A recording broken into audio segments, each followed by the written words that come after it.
E hoje, então, dando sequência, queremos abordar o segundo rogo, a segunda súplica, o segundo item da oração do Pai Nosso, que é: venha o teu reino.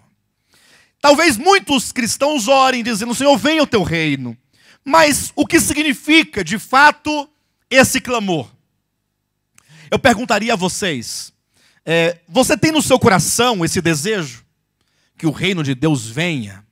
Senhor, que o teu reino venha. O interessante é que Jesus ensina os discípulos, que ali é o germe da igreja, é o início da igreja, são os primeiros a compor a igreja, dizendo: olha, quando vocês orardes, vocês deverão orar assim.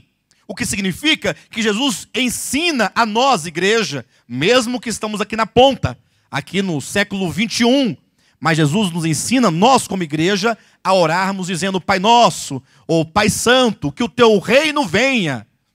Quantos de nós aqui temos? Você não precisa responder exatamente sim. Talvez, quem sabe, não sei, não entendo bem. Mas você não é obrigado a responder positivamente, religiosamente, responder automaticamente: amém, eu tenho esse desejo. Mas assim, no seu coração, eu pergunto, antes de nós adentrarmos nos aspectos específicos dessa mensagem, você tem esse desejo no coração ardente de que o reino de Deus venha? Ou você está satisfeito com a vida como está? Como é que está a vida, a sua vida? Você está inserido no mundo. Você tem uma história, tem seus planos, seus projetos. O que você quer? Que o Senhor, o que arde no seu coração? É que todos os seus planos se estabeleçam do modo como você tem projetado a sua vida? Ou você está insatisfeito, por mais que você tenha sido bem sucedido, mas você tem no coração um clamor: Senhor, traga o teu reino. Senhor, traga o teu reino. Senhor, venha o teu reino. Que o teu reino venha, que o teu reino seja estabelecido efetivamente, definitivamente sobre a terra. Amados, eu quero dizer algo para os irmãos: todos os verdadeiros servos de Deus, mesmo os da antiguidade, mesmo os do Antigo Testamento, somando aos do Novo Testamento, e mesmo os que estão na história, segundo século, terceiro, século 10 em diante, século 20, século 21, todos eles têm um clamor no seu coração. Poderíamos até chamar de o clamor das eras. É que Deus, enfim, Ele intervenha diretamente na história do homem. Nós sabemos que a primeira vinda de Cristo, quando o Verbo se fez carne, quando Deus se fez carne, se encarnou, Ele, de alguma maneira, interveio na história da humanidade. De certo modo. Mas a Bíblia fala sobre o dia de Deus. A Bíblia fala sobre o dia em que Deus vai intervir de maneira direta, pessoal, corpórea, na história da humanidade. E ali, então, o seu reino será, por fim, estabelecido. Eu acredito que o que mais deve nos fazer desejar por isso é quando nós olhamos para o mundo à nossa volta e nós vemos tanta injustiça, tanta maldade, tanta dor, tanta angústia. O mundo está gemendo, o mundo está chorando, as pessoas estão clamando por um socorro. E por mais que nós, de um lado ou de outro, queremos ajudar e resolver um problema ou outro, mas só Deus tem em suas mãos a saída. Só Ele tem a solução. Porque o seu reino, quando implantado efetivamente, de uma vez por todas, é que será um reino de justiça e um reino de equidade. E todos estarão debaixo de um governo justo, um governo reto, governo de Deus. Amém? Irmãos, quando nós lemos aqui o Novo Testamento, é interessante que nós nos deparamos com alguns textos que nos geram algumas dúvidas, e é a partir daqui que eu quero começar a tratar esse assunto com os irmãos. Por exemplo, quando nós lemos Mateus 21, 43, Jesus fala para os judeus o seguinte: olha, o reino de Deus vos será tirado e será entregue a um outro povo. Ora, se Jesus fala que o reino de Deus seria tirado do povo de Israel e dado a um outro povo, então eu entendo, pelo menos imediatamente, que o reino de Deus estava com o povo de Israel. Do contrário, como poderia ele ser tirado e passado a um outro povo? Entretanto, quando nós lemos ali Mateus capítulo 3, versículo 2, nós vemos ali João Batista dizendo: olha, arrependei-vos, porque o reino dos céus está próximo. No mesmo tempo em que é dito, o reino vos será tirado e entregue a um outro povo, é dito que o reino estava próximo. E eu me pergunto, ora, ele estava ali ou ele estava próximo? Veja, o mesmo nós vemos em Mateus 4,17, quando o próprio Jesus saiu pregando na Galileia dizendo: arrependei-vos porque o reino está próximo. E aí nós ficamos nos perguntando, né? Também nós temos em Lucas capítulo 19, versículo 11, nós vamos ler esse texto um pouco mais à frente desta mensagem, quando é dito que Jesus, ele começou a caminhar em direção a Jerusalém. E logo então, os discípulos, vendo Jesus indo em direção a Jerusalém, eles pensaram imediatamente que o reino haveria de se manifestar tão logo Jesus entrasse em Jerusalém. Vendo Jesus e sabendo que eles tinham tais pensamentos, o Senhor falou o seguinte: Jesus contou uma parábola para mostrar aos discípulos que o seu reino não haveria de se manifestar imediatamente, que ia demorar ainda um tanto de tempo antes de ele se manifestar. Aí nós nos deparamos com uma informação bíblica do próprio Cristo, que o reino algum dia haveria de se manifestar, e que essa manifestação estava longe. Amém? Vocês todos estão entendendo o que eu estou falando? Certeza? Então, somem as informações. Primeiro, Mateus 21, 43. O reino será tirado de vós e dado a um outro povo. Não parece que o reino já estava presente? Sim, é o que nós entendemos do texto. Logo vem João Batista e o próprio Jesus dizendo: o reino está próximo. Agora, em Lucas 19, 11, Jesus disse que a manifestação do reino era distante. Afinal, está próximo ou está distante? Por causa dessas aparentes contradições, e eu digo aparentes porque não há contradição alguma, é que muitos teólogos, estudiosos e crentes na palavra de Deus acabam cada um por criar a sua própria corrente teológica. Aí a pessoa vai para a faculdade de teologia e ela vai aprender sobre várias correntes de pensamentos. Aqueles que são pré-tribulacionistas, outros pós, outros amilenistas, outros milenistas, outros... Aí são vários nomes, são várias escolas, e aí o estudante de teologia, ele fica confuso, porque, ora, tantos homens grandes e poderosos falaram coisas tão diferentes a respeito do reino de Deus, e agora a pessoa simplesmente não sabe o que é a verdade a respeito do reino de Deus. E eu digo para os irmãos que toda a Bíblia, por um lado, é a revelação de Jesus Cristo, como a própria Bíblia testifica. Mas, por outro, nos mostra que a história de Deus, com a sua criação, desde o início até o fim, ela é a história do reino. Se nós não entendermos o reino de Deus, o que é o reino de Deus, jamais nós poderíamos compreender, de fato, o que Deus está realizando. É por isso que esses rogos e clamores: santificado seja o teu nome, venha o teu reino, são rogos que estão atrelados à eternidade passada. Se nós não reconstruirmos a história e de lá virmos caminhando passo a passo até chegarmos no atual momento e em direção à eternidade futura, nós dificilmente poderíamos entender as questões relacionadas ao reino de Deus. Então, basicamente, poderíamos chegar a uma primeira conclusão: o que é o reino de Deus? Amém?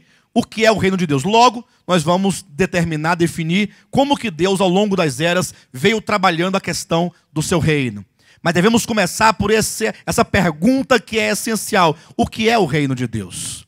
Então, se os irmãos forem a um dicionário, por exemplo, bíblico, encontrarão as mais diversas respostas de acordo com as várias correntes de pensamento. Mas eu costumo dizer que o reino de Deus é o próprio Deus. E eu já tenho sido, por algumas pessoas, criticado por essa concepção. Como pode o reino de Deus ser o próprio Deus? Ora, muitos pensam que o reino de Deus seria como o reino dos homens, em que está lá a rainha da Inglaterra, sentada num trono com a coroa na cabeça. Ora, mas esse reino da Inglaterra não seria rainha, porque ela, saindo ou morrendo, outro poderá se assentar ali e estar no trono, com a coroa, com o poder, com o domínio, naquele reino. Mas Deus não é assim. Não há uma coroa que faça Deus rei. Não existe um trono que faça dele rei. Ainda que a Bíblia fale, eventualmente, de coroa ou de trono, o reino de Deus é o próprio Deus no pleno exercício da sua autoridade e da sua soberania. É Deus governando, é Deus no controle de tudo que existe, de tudo que acontece. Isso é o reino de Deus. É o próprio Deus. Onde Deus está ali agindo poderosamente, quando a Bíblia diz que sequer cai uma folha de uma árvore, ou os cabelos de nossas cabeças estão contados, ou que as palavras antes que saiam de nossas bocas já é por Ele conhecidas, então tudo isso mostra um Deus eterno, todo-poderoso, todo-suficiente, altíssimo, que está no controle de todas as coisas. O reino de Deus é o próprio Deus no pleno exercício. Nesse sentido absoluto, nesse sentido amplo, Deus reina de eternidade a eternidade. E não há, em nenhum momento, nem toda a história, nenhum momento em que o reino de Deus não estivesse presente. Pastor, mas mesmo com tantas desgraças, tantas coisas erradas, o diabo fazendo, agindo, matando, em São Paulo está morrendo tanta gente por noite lá, mesmo assim, Deus está no controle. Todo cristão, à luz da Bíblia, ele deve crer em Deus de modo radical e de modo absoluto. A fé não te autoriza a duvidar de Deus. Deus é tudo, Deus é pleno, Ele é rei, Ele está no comando, mesmo quando as coisas para nós parecem fora do controle. Mas veja que, vamos então imaginar, eu convido todos a imaginarem, uma linha azul, que começa lá na eternidade passada e cruza todas as eras e todo o tempo, até alcançar do outro lado, na eternidade futura, em Apocalipse capítulo 23, a eternidade futura, essa linha ininterrupta que é o reino de Deus. Pastor, não existe Apocalipse 23. Na Bíblia só vai até Apocalipse 22. É por isso que eu falei 23, que vai além do que a Bíblia chama de eternidade no 22, até onde ele desaparece. Então, essa linha que eu peço que os irmãos imaginem, que é uma linha ininterrupta, é o reino de Deus, governo de Deus, é Deus que é rei, que é soberano, de eternidade a eternidade. Tudo está subordinado a este reino. Diga amém. Mas quando nós entramos para a história do reino, de uma maneira efetiva, vamos observar que esse reino de Deus, ele tem vários momentos. Amém? O reino de Deus, ele se revela, ele se apresenta historicamente em vários momentos. A partir dessa história é que nós vamos poder cultivar no coração o rogo e o clamor: venha, Senhor, o teu reino. Amém? Então, esse reino de Deus, na história das eras, ele vai se apresentar de várias maneiras. Inicialmente, nós veremos como que nós podemos chamá-lo de um reino compartilhado. Porque nós vamos verificar daqui a pouquinho na história como que Deus, num dado momento, ele compartilhou o seu reino. Ele pegou o seu reino e entregou na mão de uma criatura sua. Para então entrar um outro momento, a que nós vamos chamar de o reino usurpado.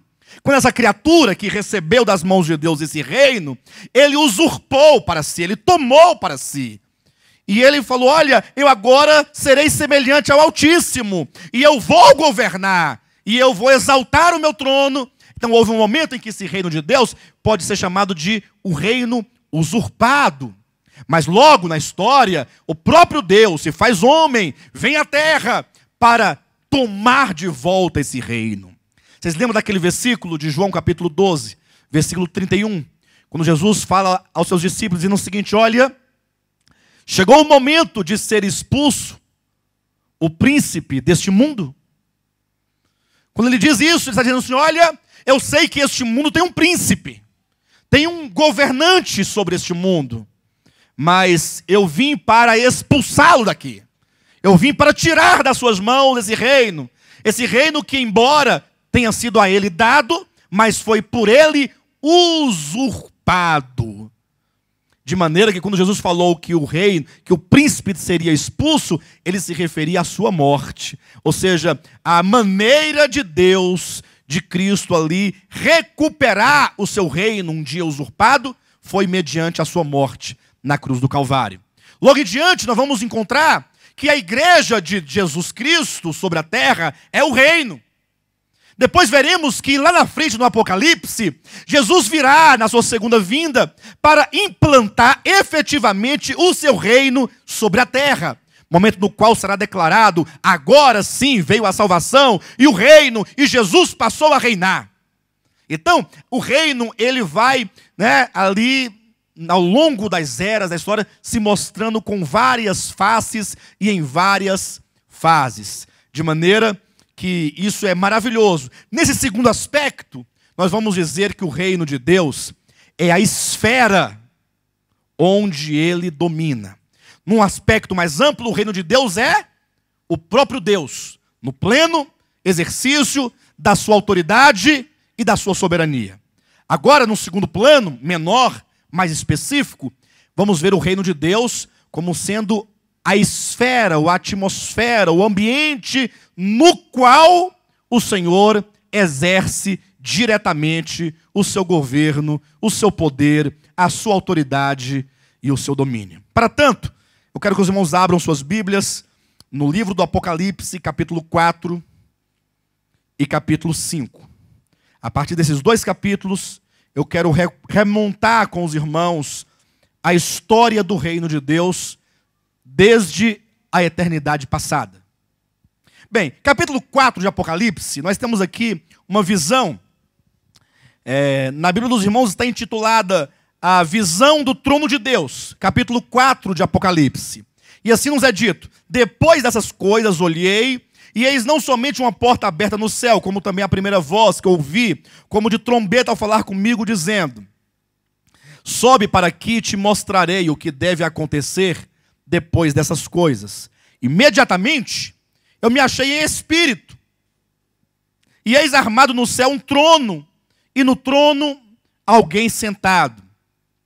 E esse que se acha sentado é semelhante no aspecto a pedra de jaspe, de sardônio, e ao redor do trono há um arco-íris semelhante no aspecto a esmeralda.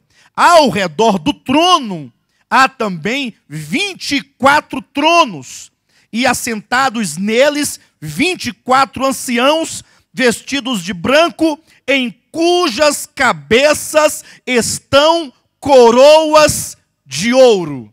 E eu quero despertar a atenção dos irmãos para esta visão de João. Imagine que João estava na ilha de Patmos e ali ele ouviu uma voz do céu que dizia, João, sobe para aqui que eu tenho algo a te revelar. E tão logo João em espírito foi arrebatado, imagine João em arrebatamento em espírito entrando nos céus. A primeira cena que se desvenda diante de seus olhos, ele disse, imediatamente, ao me ver em espírito no céu, eu vi um trono armado e nele alguém assentado. Este trono da visão de João representa Deus assentado no trono do seu governo universal. Esse trono é único, porque é o trono que representa ali todo o governo de Deus. Tudo está debaixo desse trono que está se submetido ao governo de Deus. João, entretanto, olhando ao redor do trono, ele percebeu que havia 24 tronos ao redor do trono de Deus, e assentados nesses tronos, 24 anciãos, vestidos de brancos, cada um deles com uma coroa em suas cabeças. Todos eles com coroas. Tronos e coroas são aqui símbolos de governo, símbolo de autoridade, símbolo de soberania, símbolo do governo, o que significa imediatamente que o reino de Deus é também um reino compartilhado. Pelo menos aqui, há 24 anciãos que compartilham do governo de Deus. E quando nós falamos então de governo compartilhado, de reino compartilhado, nos lembra o início, quando tudo começou. Os irmãos poderão depois verificar em Ezequiel capítulo 28, a partir do versículo 11, quando nos diz que Deus, ele criou uma criatura, disso nós falamos também na mensagem passada, a qual dele é dito que ele era o sinete da perfeição. Um querubim chamado querubim da guarda, porque era o único que tinha acesso face a face com Deus. Não pensem que Deus é um velhinho que está lá no céu cansado, barbudo, e que todo mundo passa e faz uma piada com ele. Não. Isso é a visão do homem caído a respeito de Deus. Deus é espírito. E então é dito que nenhum homem jamais viu a sua face, e nem mesmo é capaz de vê-lo. Mas é dito que esse querubim, chamado até então, na sua integridade, na sua pureza, no seu estado de perfeição, de Lúcifer, era aquele que cobria a glória de Deus, que contemplava a sua face, face a face. A este querubim da guarda, queridos, ele foi feito príncipe. Quando Deus criou o mundo originalmente, porque essa terra, quando criada, não pense que ela foi criada, como está em Gênesis capítulo 1, versículo 2, sem forma e vazia, cheia de trevas. Não! A terra no início, quando criada, como diz em Gênesis capítulo 1, versículo 1, no princípio criou Deus os céus e a terra. Não é isso? Então, nesse princípio, quando a terra foi criada, ela foi criada perfeita. Deus criou a terra, não sem forma, não vazia, não em trevas, não informe, mas Deus criou em perfeita ordem, conforme é o testemunho da Escritura, em Jó, capítulo 28, ou 38, versículos 4, 5, 6 e 7. Deus criou uma terra perfeita, equilibrada, colocou as bases, os fundamentos, passou sobre ela o cordel, as medidas, as colunas, uma terra tão gloriosa inicialmente, que os anjos de Deus, os filhos da alva, cantavam e se rejubilavam diante de tão bela e maravilhosa criação. A terra, no início, quando criada, foi colocada sob o governo de Lúcifer. Lúcifer, hoje, a quem se chama de diabo, Satanás, e de fato ele é, mas originalmente, no seu estado de perfeição, lá estava ele. Como a própria Bíblia diz, estavas no Éden, jardim de Deus. Tu te cobrias dos brilhos das pedras preciosas. Aí vem um tanto de pedras preciosas com as quais ele se cobria no seu santuário. E então ele era o que fazia este elo entre os céus e a terra. Por isso que ele tinha o ofício de rei e de sacerdote. De rei, porque trazia dos céus a autoridade sobre a terra, de sacerdote, porque ele representava toda essa terra diante de Deus. De maneira que, sendo ele este grande príncipe, o que o próprio Jesus declara que ele é o príncipe deste mundo, está lá João capítulo 12, versículo 31, ou João 14, versículo 30, tudo afirma que ele de fato é o príncipe, porque ele foi constituído príncipe. Até mesmo quando Jesus foi tentado lá no deserto da tentação pelo próprio diabo, na Bíblia que o diabo levou a Jesus diante dos reinos do mundo e disse assim, olha, todos esses reinos aqui, olha, são meus, porque a mim me foi entregue. É o testemunho do livro de Lucas, de Marcos. E eu dou, portanto, a quem eu quiser. Jesus não repreendeu a Satanás dizendo assim, você é um mentiroso, porque você está mentindo para mim. Não, Jesus o repreendeu de outro modo, porque o que ele falava era de fato a verdade. Ele foi originalmente constituído sobre a terra, rei e sacerdote. É por isso que nós vamos perceber posteriormente nesta mensagem, se o tempo permitir, que Jesus viria a ser constituído rei e sacerdote. E a igreja, como o corpo de Cristo, é um reino de sacerdotes. Porque isto é o que a ele tinha sido dado inicialmente. Lógico que Deus jamais tivera a intenção de que ele fosse para sempre rei e sacerdote. Ele estava apenas exercendo um papel temporário até que o verdadeiro homem por excelência viesse a receber eternamente das mãos do Pai o reino e o sacerdócio. Entretanto, quando ele estava lá no início, o Senhor colocou sobre ele este reino. Ele era o príncipe. Mas nós sabemos da história, como na semana passada nós colocamos aqui claramente.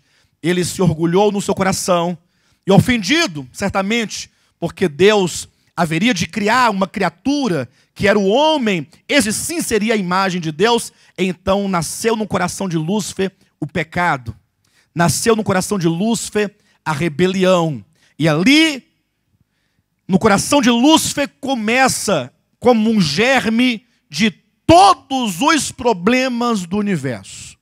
Nenhum cristão poderá adequadamente orar a Deus, dizendo, venha o teu reino, se primeiramente não houver em seu coração a disposição de que Deus governe efetivamente. Irmãos, o reino de Deus sobre nós implica a anulação do nosso ego. Porque nós, e quando eu falo nós, somos todos nós. Nenhum dos que estão presentes aqui nessa noite está isento de ter no coração um espírito de rebeldia e de rebelião e de resistência a toda forma de governo. Então, aqueles que clamam que o teu reino venha, precisam estar certos de que a vida do reino de Deus, primeiramente sobre minha vida, depois sobre a terra, implica uma anulação e um subjugar pleno daquilo que sou. Você certamente vai ter que abrir mão. E o pior é que nós vivemos num tempo em que esse espírito de rebelião está assim à flor da pele, porque não somente vivemos os últimos dias, mas a própria era cultiva, ensina e no coração das pessoas esse espírito. Nós vemos isso de maneira muito particular na igreja, porque a igreja, ela já não é mais aquela igreja de 30 anos, quando o pastor ameaçava expulsar da igreja quem cortasse a ponta do cabelo e ficavam todo mundo ali com uma ovelhinha subjugada. Não, hoje em dia não. As pessoas querem discutir a altura, os prós e os contras, como é que não é, porque qualquer coisa eu procuro uma igreja que esteja de acordo com as minhas ideias. Não é assim que acontece nos dias de hoje? Até porque os pastores, na sua maioria, não todos certamente, porque eu faço parte da minoria, muitos pastores são reféns do povo, porque precisa do povo, porque o povo tem o dinheiro. E quem tem o dinheiro nos dias de hoje manda, governa, domina. Porque o dinheiro é senhor desse século. E aí muitos ficam ali sujeitos, submissos. Mas a igreja do Senhor, aquela que quer reinar com o Senhor, aquele que é filho de Deus, que é servo de Deus, que ora vem o teu reino, precisa entender que uma das primeiras coisas a se aprender no discipulado da vida cristã é a conhecer e a reconhecer a autoridade. Porque se não há o conhecimento e o reconhecimento de autoridade, você certamente vai se dirigir a estes como quem se dirige a um qualquer. Pastor, mas você está querendo dizer que existem aqueles que não são um qualquer? Até eu já ouvi uma frase, não foi aqui, mas foi em outro lugar, dizendo, não, o pastor fulano é comedor de arroz e feijão como qualquer outro. Aí eu respondi, é verdade que o pastor fulano, é lógico, você quer que ele comece o quê? Ué, é engraçado. Quer dizer que o pastor não come arroz e feijão? Come. Agora, ele tem sobre a sua vida algo que você não tem. Do contrário, seria você quem estaria na condição de dirigir o rebanho de Deus. Então, a Bíblia Sagrada declara que a igreja, ela está debaixo de governo. E veja, se você é aquele que quer clamar a Deus, dizendo, venha o teu reino, você terá que aprender a reconhecer, primeiramente a conhecer, e em seguida a reconhecer a autoridade. Que não são apenas pastores, é o pai, é a mãe. Vivemos numa época em que os filhos encaram seus pais. Eu já vi aqui dentro, filho desse tamanho, encarar o pai e o pai baixar a cabeça. Porque ele sabe que se ele falar alguma coisa, o filho vai fazer um show, e ele prefere fingir que está tudo bem. Tá bom, filho, tá bom, papai vai fazer. Papai vai fazer. E eu dá uma vontade de entrar no meio, mas eu não posso. Eu não posso, porque ali, você sabe que os limites da família são sagrados.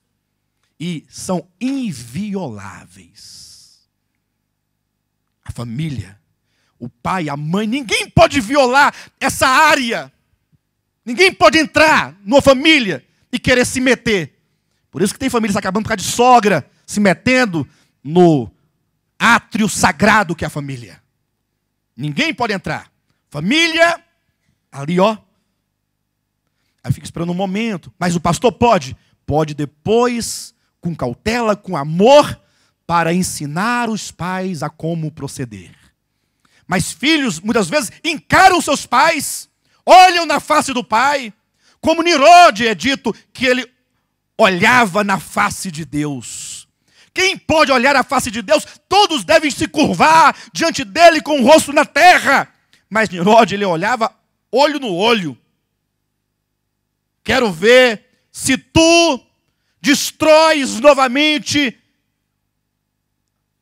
os homens sobre a terra, porque nós podemos fazer uma torre cujo tope nos leve aos céus. Pode mandar água que nós subimos a nossa torre e zombaremos de ti. Como está no Salmo de número 2, versículo 2, diz que os reis e os gentios pensam coisas vãs a respeito de Deus. E dizem, sacudamos de nós as suas algemas. Nós não queremos as suas amarras. Não queremos estar ligado ao Criador. Não queremos estar debaixo do governo do Criador. Como o filho pródigo na parábola, que falou, pai, dá-me a parte dos bens que me cabe que eu vou me embora. Não querer viver debaixo do governo, da autoridade, da disciplina, do cuidado, da ordem, do amor do pai. Então os homens, eles estão tomados pelo mesmo espírito de Lúcifer, agora de Satanás, do anjo caído, que é o diabo, que no princípio disse, eu vou exaltar o meu trono. Para Lúcifer, para. Está tudo errado, você não tem trono. O único trono no universo é de Deus. Se porventura ele compartilhou contigo algum trono, é um trono compartilhado. Você não é soberano, porque só há um único soberano, mas você foi colocado numa posição e numa condição para levar nos ombros a autoridade de Deus e aplicá-la e a representá-lo. Pastores, pais, delegados, professores, autoridades de maneira geral, são todas autoridades que representam. Sabe por que Moisés ficou fora da terra de Canaã? Eu penso, isso é uma baita de uma injustiça, porque o velhinho foi tirado do seu sossego, ele estava num deserto de Midian, na casa do sogro, bem casado, tinha ovelhas, uma vida tranquila, 80 anos de idade, deixa o homem morrer em paz? Não, Deus vai lá, chama Moisés, vem cá, levanta, vai lá no Egito e tira o meu povo de lá.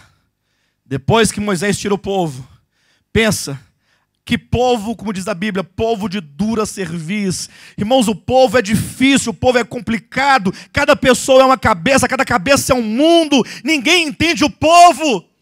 E agora esse povo fez o que quis com Moisés, coitado de Moisés. Moisés sofreu tanto, que ele foi chamado pela Bíblia de um homem mais manso da terra.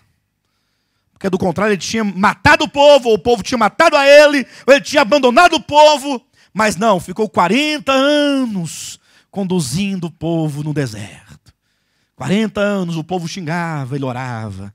O povo murmurava, ele orava. Deus queria matar o povo, ele falava, não mata. Eu vou matar, não mata. Deus, se tu matares esse povo, risca o meu nome do livro da vida. Olha que coisa. Depois de 40 anos, Deus fala assim, Moisés, sobe no monte. Moisés sobe, todo feliz, né? Deus vai falar alguma coisa muito grandiosa, porque no monte é o lugar onde se contempla a face de Deus. Lá de cima, e agora, Senhor? Ele diz, olha para a boa terra. Bonita ou não? Bonita, linda. essa é a terra que eu prometi dar a vocês. Esta é a terra para onde eu trago o povo a quem tu tiraste do Egito e os trouxeste até aqui. Sim, Senhor, e agora nós vamos então entrar na terra neste momento. Moisés, olha a terra o tanto que tu puderes, porque tu não entrarás nela. Ah, para. Não. Tudo bem. Eu já estava um pouco revoltado com Deus, porque ele não acertou a oferta de Caim. Porque Caim trabalhou muito, Deus rejeitou. Agora, mas essa não dá. Aí vem o espírito, né, contra Deus. Sabe por que Moisés não entrou na boa terra? Sabe qual foi o motivo? Aí dizem, não, porque ele bateu na rocha. Mas não é porque ele bateu na rocha. É porque a primeira vez Deus falou assim, Moisés, bate na rocha. Ele pegou o cajado e bateu na rocha. Pá! Saiu água, o povo bebeu, que saiu pelas tripas. No outro momento, Deus falou assim, Moisés, fala a rocha, para que ela dê água ao povo. Moisés pegou o cajado e bateu na rocha. Deus disse, Moisés, porque naquela situação, quando eu disse para você falar a rocha, e você feriu a rocha, naquele momento, Moisés, você deixou de santificar o meu nome. O que significa isso? Moisés, você como líder do povo, como autoridade representativa, o povo tem que ver Deus em você. Então, quando eu estou irado, você deve estar irado. Se eu falar bate, você bate. Se eu falar quebra, fere, você fere. Mas quando eu estiver calmo e tranquilo, falar, Moisés, fale a rocha. Você então deve manifestar o meu coração com muita paciência e falar a rocha. No momento em que você feriu a rocha, golpeando-a quando eu estava tranquilo, você me representou mal diante do povo. Você fez mau uso por um momento da sua autoridade. E por isso tu ficarás de fora da boa terra de Canaã. Ou seja, se o pecado de rebelião leva homens para o abismo, o mau uso da autoridade de Deus priva-os de sua entrada no reino. Vocês verem como que nós temos que tratar com o nosso coração. É muito mais difícil você tratar com o problema do uso da autoridade do que você tratar com o problema da submissão à autoridade. O tempo em que nós vivemos é um tempo que ninguém quer ser submisso a ninguém. Vamos ser iguais, pelo menos iguais, mas nada de governo sobre nossas vidas. Lúcifer caiu, agora diabo. Satanás, ele diz, eu vou elevar meu trono, colocarei acima das estrelas dos céus, e eu serei semelhante ao Altíssimo. A partir deste momento, no universo, rompeu-se o reino de Deus. De um lado, o reino de Deus. Do outro, agora um reino decaído. Agora, um reino em que tem Satanás, um terço dos anjos. A prova de que isto era um reino é que esses anjos estão, conforme Efésios capítulo 6, ocupando as mais diversas posições de governo. São principados, potestades, dominadores, governos, forças espirituais. Estão todos ali exercendo poderes e posições de governo. Então, quando a Bíblia diz que nossa luta não é contra carne nem sangue, mas contra principados e potestades nas regiões celestiais, faz referência a um governo do mal, a um reino do mal, que agora governa sobre a terra. Eu sei que depois disso, o Senhor restaurou a terra. Aí nós vimos ali Deus criando Adão em seguida. Mas a prova de que a queda e a rebelião já existia quando Deus criou Adão, é que é dito que lá no Éden estava quem? A serpente. A antiga serpente que disse, não é verdade o que Deus disse, que vocês morrerão, porque Ele sabe que no dia que vocês comerem desta árvore, certamente morrereis. Ali já era diabo. Ali não era ali o arcanjo, ou melhor, o querubim, no seu estágio de santidade. Não, ali a antiga serpente, como está em Apocalipse 12, 9, já era o diabo. Então, quando o homem estava no Éden em perfeição, outrora, antes dele, já havia a queda, já havia o diabo, já havia a rebelião. Deus tem um novo começo. Cria o homem para, como é dito, né? Tenha ele domínio sobre os peixes, sobre as aves, sobre os animais. Mas vem o diabo, engana o homem, e o homem agora se torna escravo do diabo. Está em Efésios capítulo 2. O homem agora, morto por causa do pecado, está sujeito ao príncipe da potestade do ar. De maneira que o testemunho da Bíblia a respeito do homem sobre a terra, a respeito do mundo em que o homem está, é que o mundo jaz no maligno. Então imagine que agora há um governo do maligno sobre a terra. Eu sei, como eu costumo sempre dizer, né? Que se eu fosse Deus, eu não deixaria assim. Mas isso aqui é o meu pensamento humano. A gente sempre pensa que Deus tinha que entrar lá e impedir. Não, mas Deus deixou que ele se mantivesse na sua posição, porque num dado momento da história é que Deus haveria de destroná-lo, tirá-lo da condição e da posição de príncipe sobre este mundo. De maneira que quando Lúcifer caiu, Deus pegou aquele governo e então Deus representou diante do seu trono com 24 anciãos. É como que ele dissesse, olha, aquele governo de Lúcifer, como ele caiu, se tornou diabo, se tornou Satanás, ficará aqui representado por 24 anciãos. Anciãos não é porque são velhos. Até me recordo agora, teve um irmão que gravou um CD tão maravilhoso, algumas canções. Aí ele queria colocar os 24 anciãos na capa do CD. Ele colocou 24 dos velhinhos caindo aos pedaços. Chega e dava assim, os velhinhos, né? Com as coroas no chão. Tava para dar um infarto, os velhinhos, né? Mas é porque a pessoa que planejou aquela capa não entendeu que quando a Bíblia diz 24 anciãos, se refere, certamente, a príncipes que estiveram com Deus desde o começo.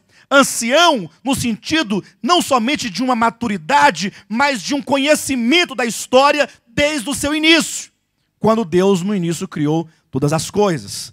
Então esse governo estaria ali diante do trono de Deus, para que no tempo adequado, quando o verdadeiro rei e príncipe sobre a terra chegasse, esses 24 anciãos haveriam de se prostrar, tirar de suas cabeças as suas coroas e entregá-las a Jesus Cristo, que é o verdadeiro rei.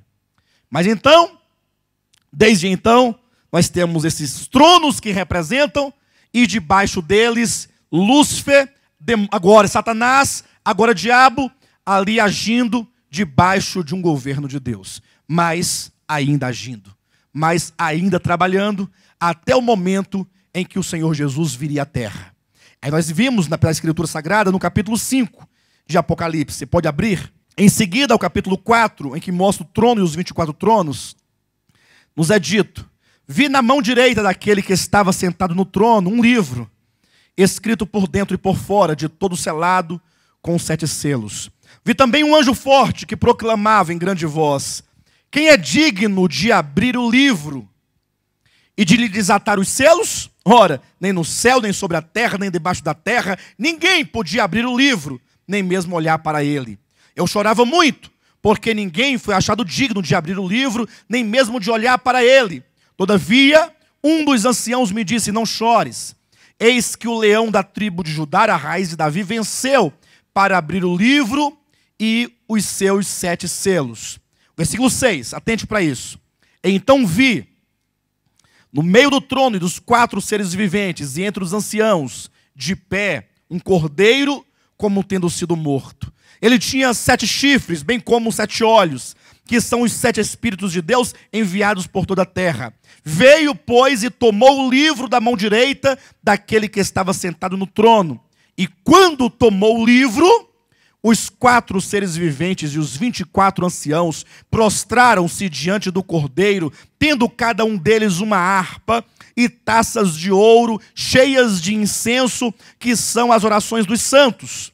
Então veja que, tão logo Jesus, o Cordeiro, toma este livro, é dito que os 4 seres viventes e os 24 anciãos prostraram-se diante do Cordeiro, e eles tinham em suas mãos uma harpa e taças de ouro, cheia das orações dos... Será que essas taças, com essas orações dos santos, que oração seria essa? Que estava ali dentro daquelas taças, simbolicamente. É a oração: Senhor, salva minha sogra. Senhor, me dá o emprego dos meus sonhos. Seriam essas as orações? Ou seria a oração do reino?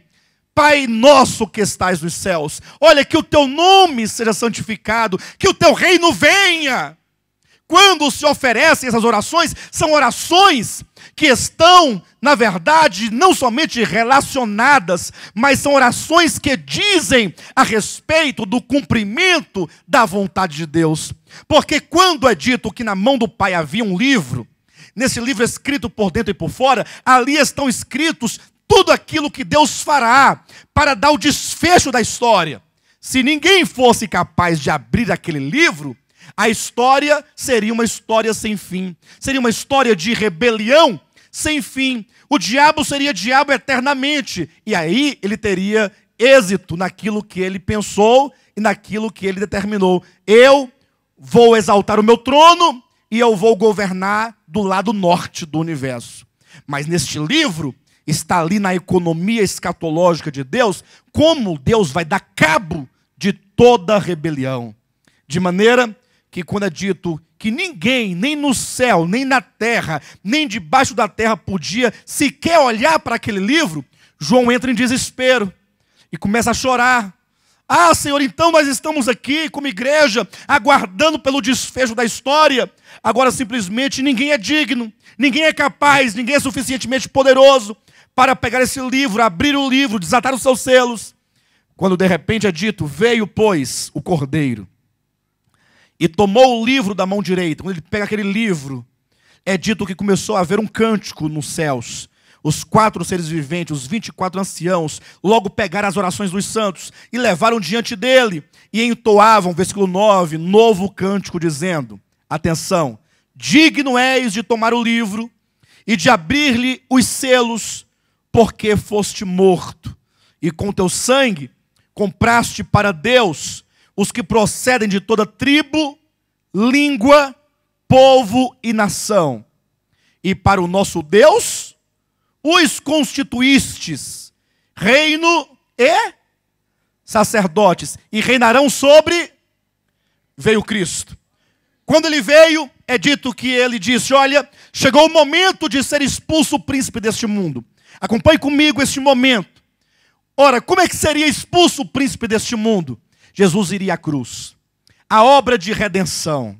Na cruz, Satanás iria, teoricamente, vencê-lo, porque ele iria ali pisar, né? Ou melhor, ele iria ferir o calcanhar do filho, como se diz profeticamente. O maligno haveria de golpear, de humilhar e, por fim, matar o Filho de Deus.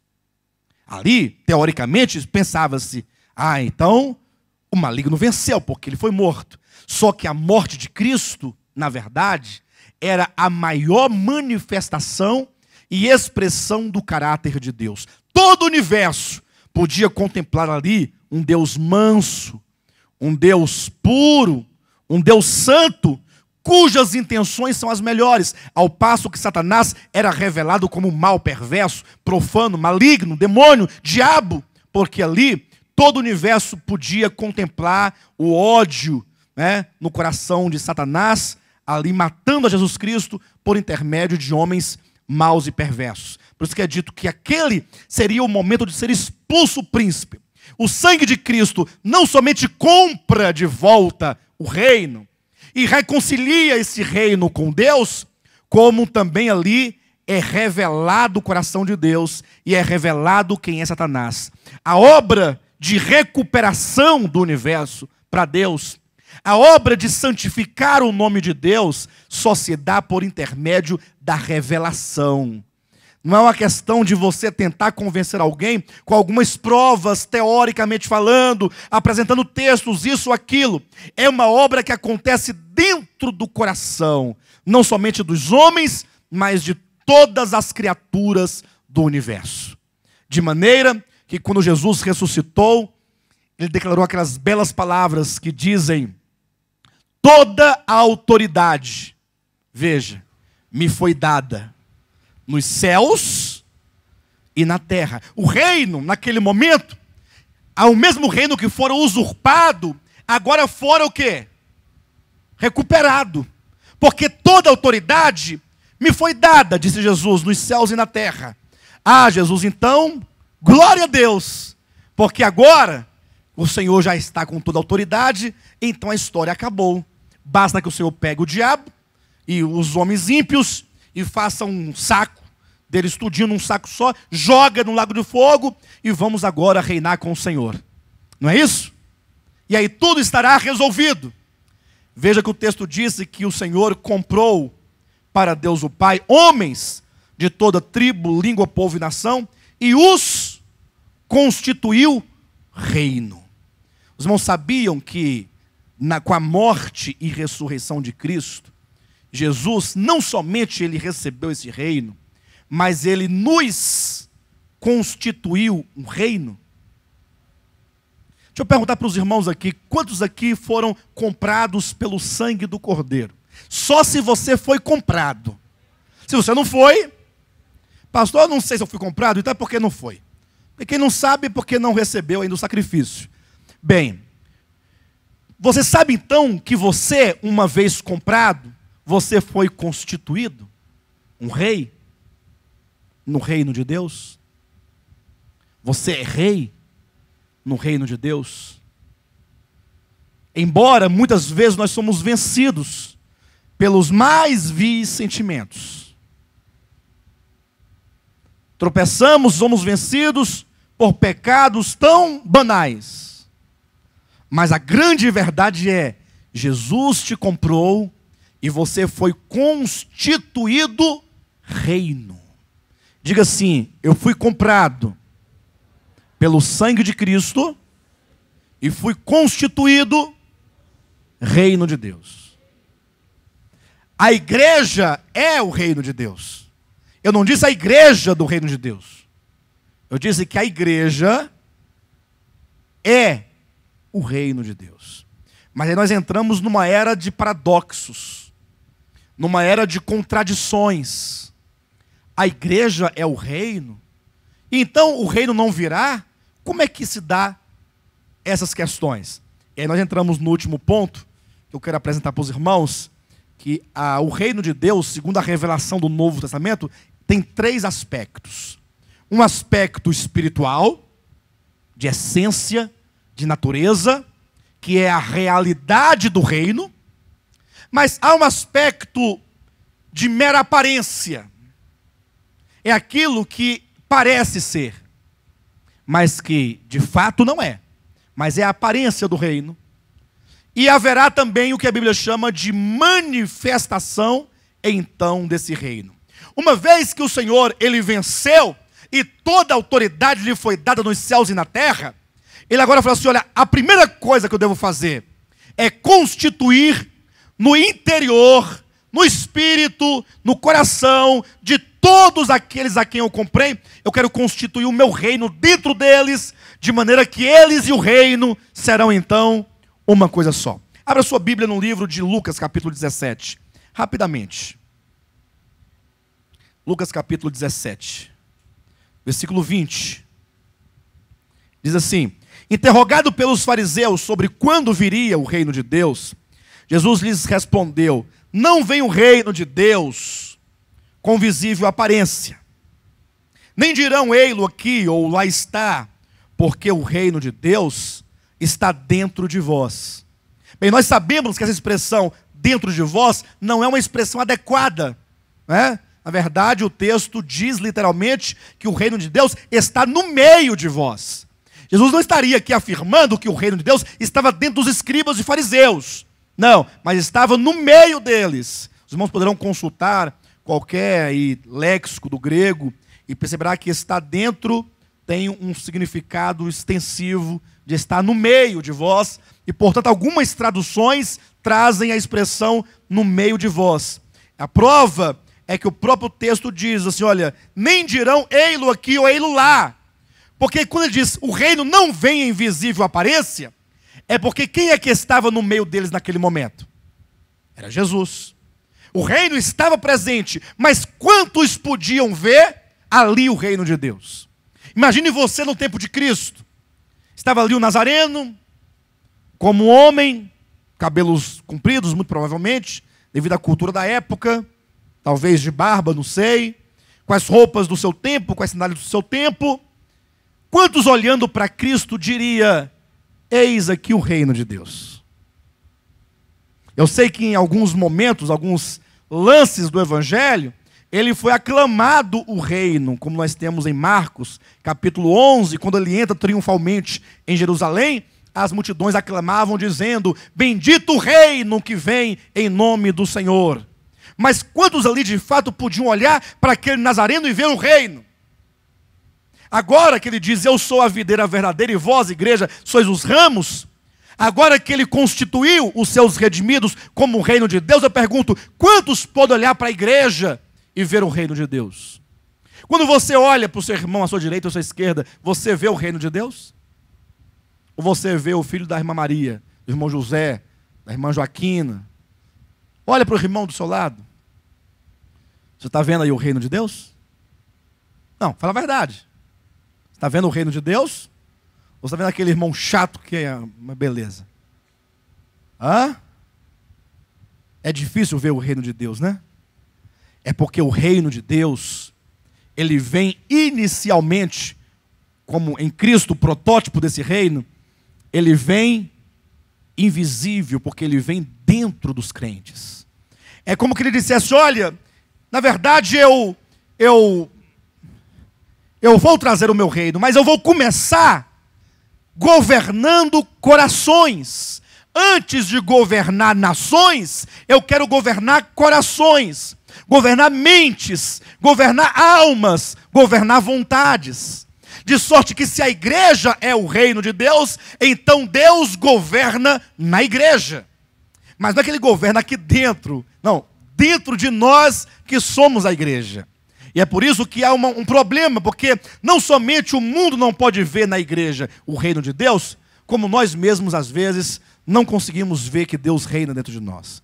Quando nós, muitas vezes, nós queremos estabelecer a nossa própria vontade, quando nós queremos estabelecer o nosso próprio ritmo, a nossa própria visão.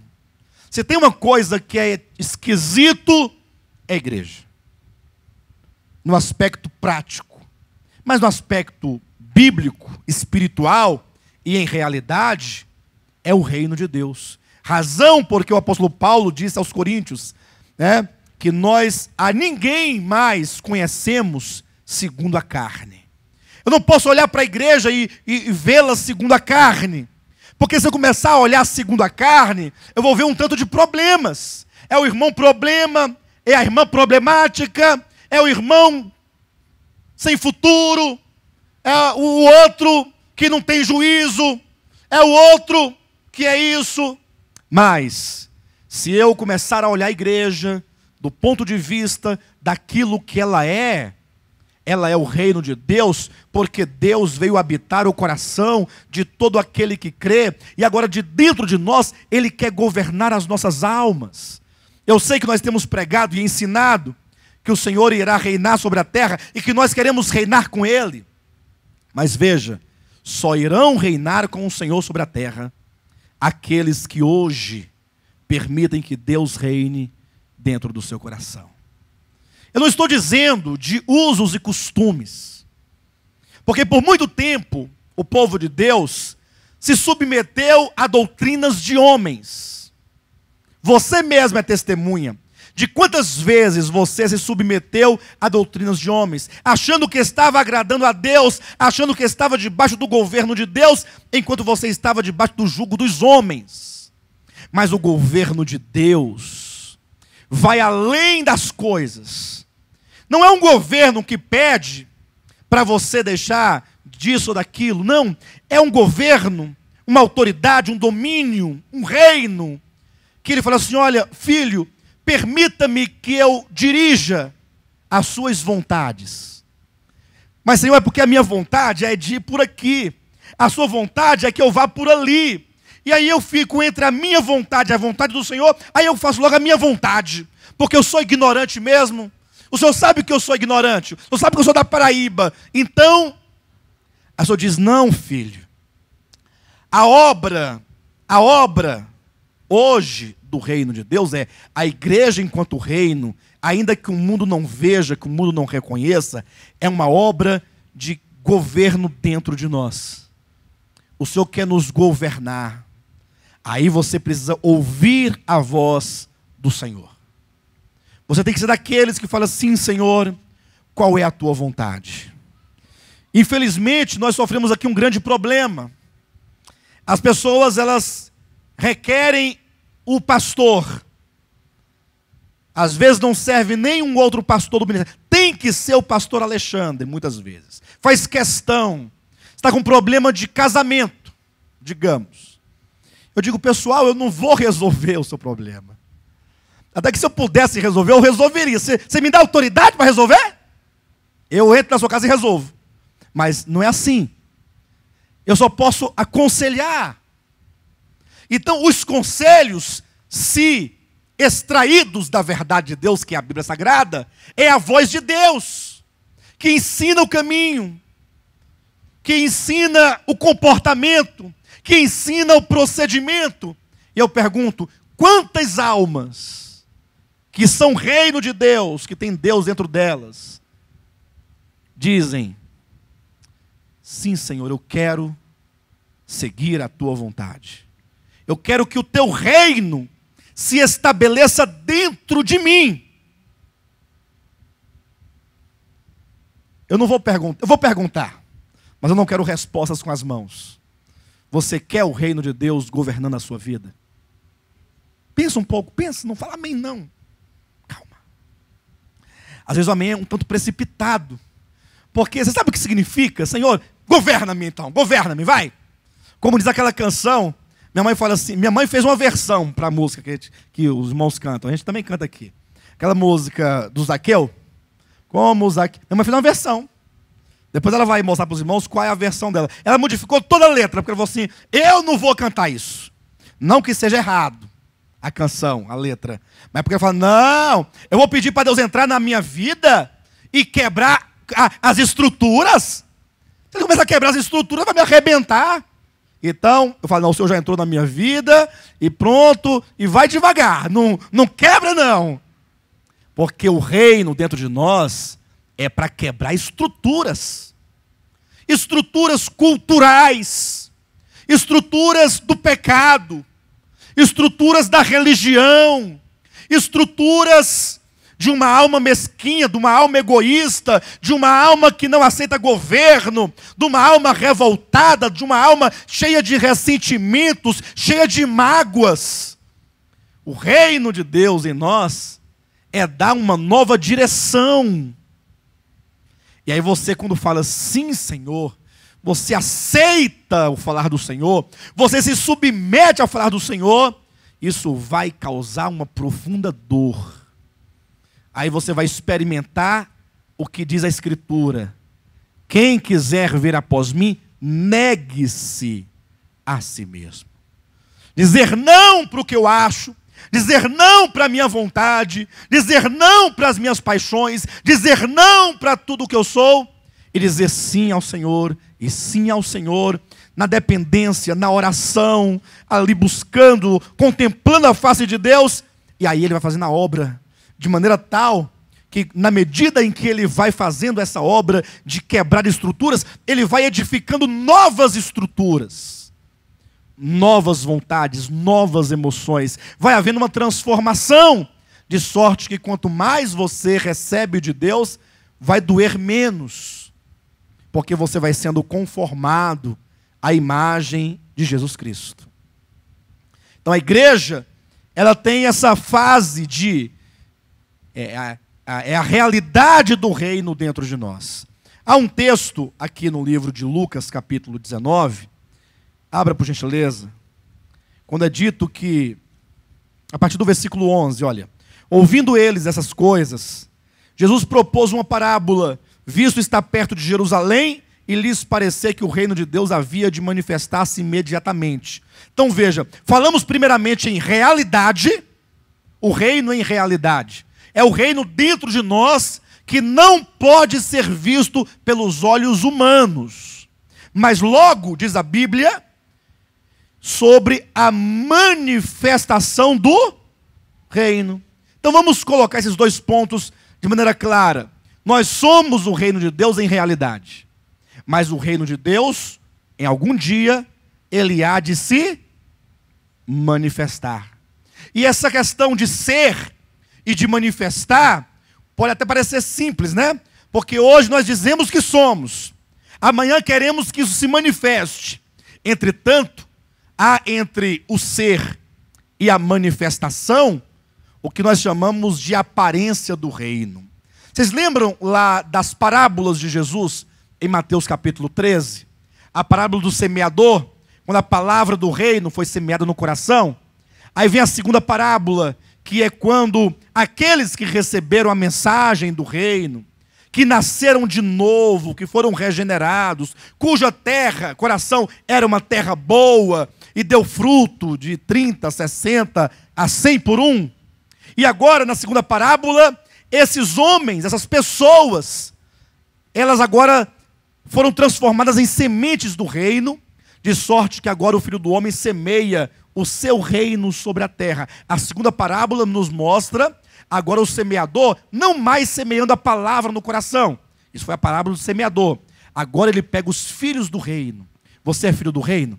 Então você como semente, eu como semente. E ele plantou na terra uma grande lavoura, que é a igreja, que é o reino de Deus. Mas aí veio o inimigo, entrou no meio e é dito, e semeou o joio.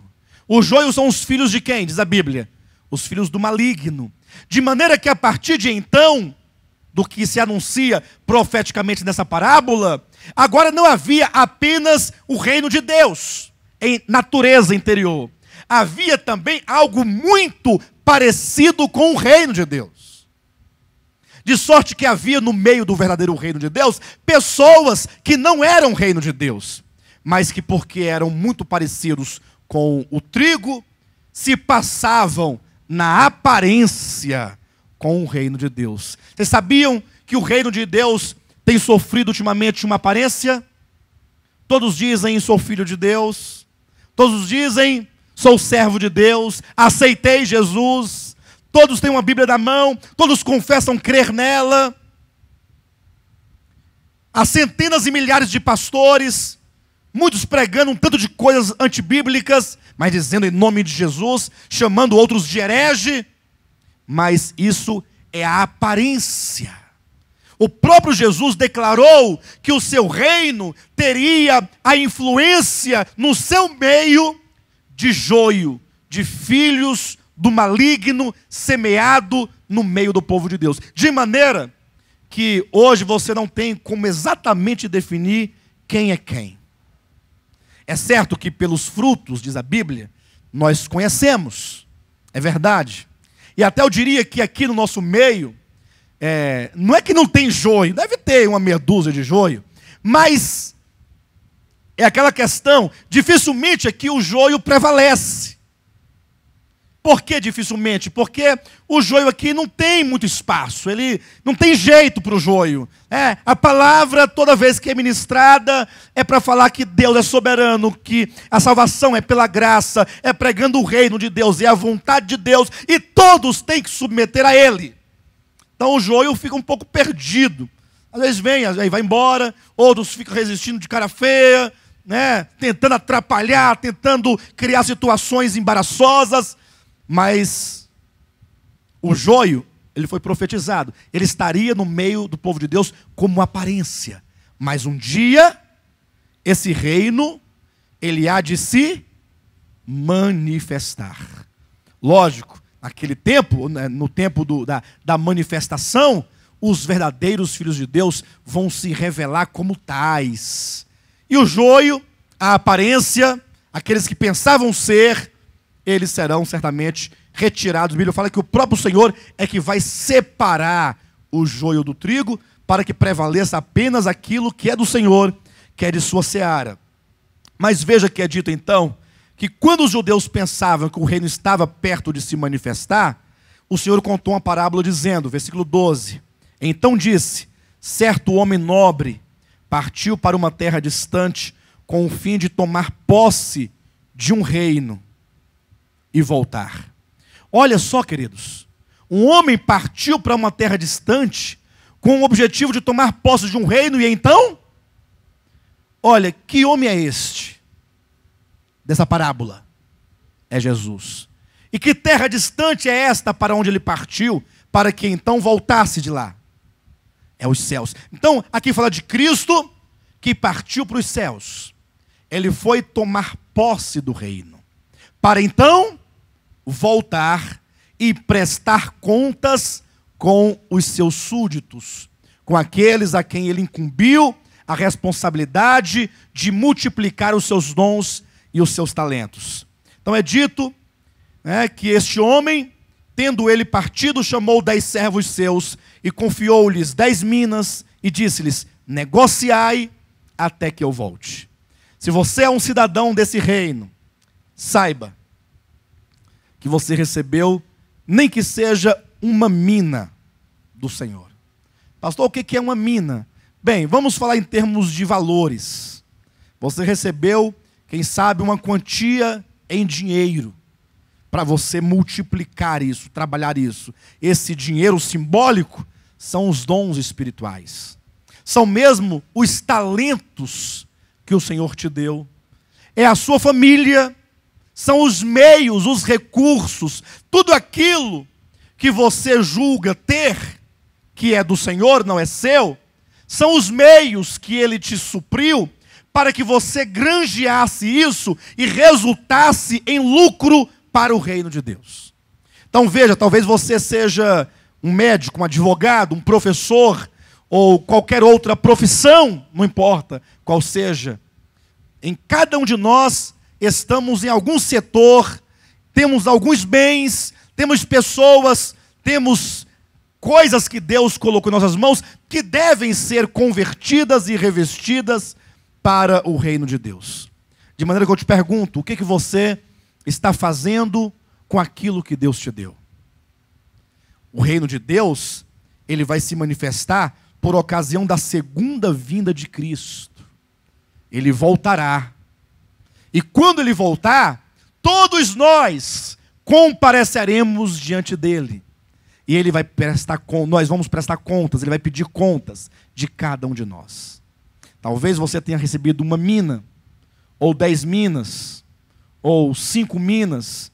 Aqui diz de 10 minas e 10 servos, mas há semelhantes parábolas como a parábola dos talentos. A um foi dado 5, a outro 2, a outro 1 talento.